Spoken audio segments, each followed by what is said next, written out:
Ղարաբաղի անկախությունը ընդհանրապես մեզ, մեր հոգևոր արժեքներին, մեր հայրենիքին, մեր երևույթին տվել են ինչ որ մենք կորցրել ենք 900 տարի։ Անընդհատ 900 տարի անընդհատ մենք կորցնելով հայրենիքի փոքրիկ մասեր, այսօր վերջապես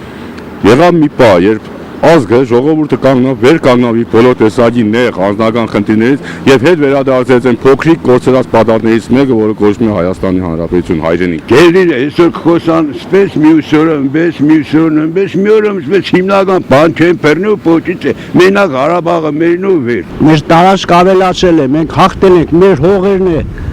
մեր հայերն են, թողերստան ապրին, երկարել ապրին եւ ուրախանում եմ, որ Ղարաբաղը անկախացավ։ Հայաստանը պետք է ճանաչի։ Այն պետություններն է, որ թեմ են, նրանք է ճանաչել Ղարաբաղը։ Ղարաբաղը եղել Ադրբեջանին չեղա, եղել է հայերինը։ Հայերն են բնակվել, հայերն են ապրել, հայերն են ստեղծել։ Կճանաչի, եթե ժամանակը կա, հələ առաջինը շուտ է այն կարծիքով, որտեղ պետք է մի քանի ուրիշ պետություններ ճանաչեն, նոր Հայաստանը։ Եթե Հայաստանը ճանաչեց,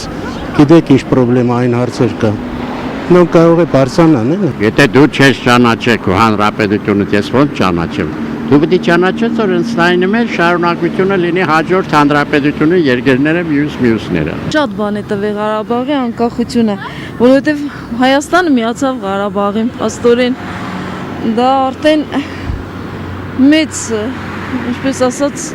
առաջընթաց էր հայերի համար։ Ղարաբաղը մերն է եղել, մերն է պետք է մնա։ Դրանով ոչ մի խոսք, Ադրբեջանը ինչ կան, կուզե վերջ դառնի, այդ չէ, այրան կնով վերցրել ենք առանց պատերազմ հետ տալ չի եղել, եթե կարողանա։ Հայաստանը պետք է անկախությունը ճանաչի Ղարաբաղին եւ միջազգային հանրությանը առաջ հերթին ինքը Հայաստանը պետք է ներգործի, ոչ թե ինչ բոլոր դարները։ Բոլոր միջազգային այդ նիստ ու կացի Ղարաբաղ անպայման պետք է մասնակցի, առանց Ղարաբաղի մասնակցությամբ չի լինի։ Ղարաբաղի անկախությունը մենք կայացանք որպես պետություն, որպես ազգ։ Ցանկալի է իհարկե ուրիշները ճանաչել, որ մենք ավելի մեծ խաղաթուղթ ունենայինք։ Բայց քանի որ մի քիչ ցկցկվում է կոզընթացը, երևի մենք կճանաչենք։ Եվ դա կախված է հիմնականում այն բանից, որ երևի հարկավոր է Ղարաբաղը դառնա բանակցային կողմ։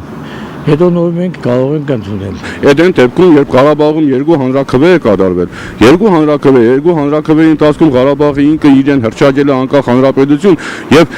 թուրքական, ադրբեջանական իշխանությունները զինադատարի պայմանագիրը հենց կնքել են Ղարաբաղի զինված ուժերի ղեկավարության հետ։ Այդ անհասկանալի է մեզ համար, որ Ղարաբաղը այսօր դուրս է մղվել բանակցությունների ընթացքից, շատ անհասկանալի է։ Դա մեր իշխանությունների բացարձակ պարտավորական քաղաքականության հետևանքով են տանենա։ Այսօր Հայաստանն է մասնակցում այդ հարցերին, Ղարաբաղը մի քիչ пассив է, ես դա եմ գտնում։ Դի Ղարաբաղը պայքարի իր անկախության համար։ Եթե հիմա Ղարաբաղի անկախությունը Հայաստանը ճանաչի, ուրեմն հետո արդեն չի կարող վերամիավորվի Ղարաբաղը Հայաստանը։ Արդեն այն ժամանակ Ղարաբաղի կառավարությունը սովսեմ ուրիշ արդեն քաղաքականություն կրնավար է։